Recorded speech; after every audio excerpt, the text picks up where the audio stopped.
안녕하세요. 심장내과 실습 10조 이윤우입니다. 심장 청진에 대해서 발표하도록 하겠습니다. 청진 시 환자의 상체를 앞으로 숙이는 리닝 포워드 자세는 세미루나 밸브 프로블럼과 관련된 높은 피치의 머머를 듣는 데 적합합니다. 따라서 청진기의 다이아프람을 이용해 청진합니다.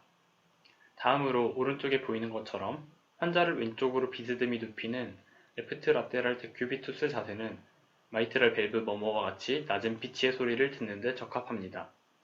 따라서 청진기의 배를 이용해 청진합니다.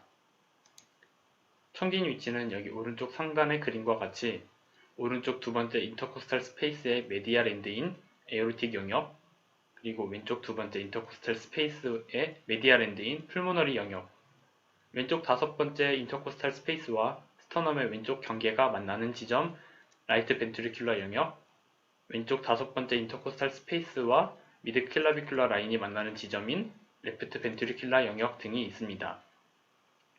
다음으로 심음에 대해서 설명하도록 하겠습니다.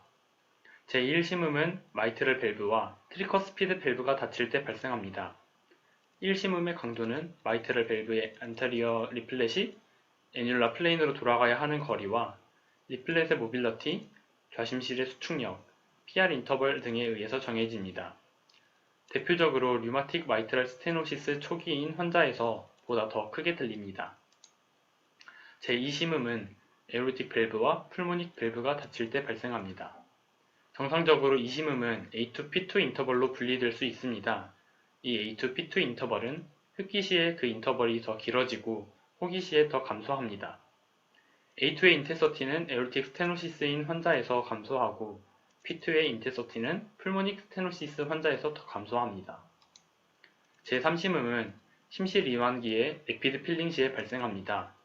어린 연령에서 청진되는 건 정상이지만 고령에서 청진되는 경우 S3 갤롭이라고 따로 명칭 지어 불리며 심실의 컴플라이언스에 병적인 변화가 있음을 유추하는 소견입니다. 마지막으로 제4심음은 심실 이완기 중 심방 수축에 의해서 발생합니다. 다음 심박동의 1심음에 바로 앞서서 들리게 되며 이는 심실 컴플라이언스의 병적인 변화를 반영합니다. 따라서 심실 컴플라이언스가 떨어져 있기 쉬운 고령에서 더 잘 들린다고 합니다. 이것으로 발표를 마치도록 하겠습니다.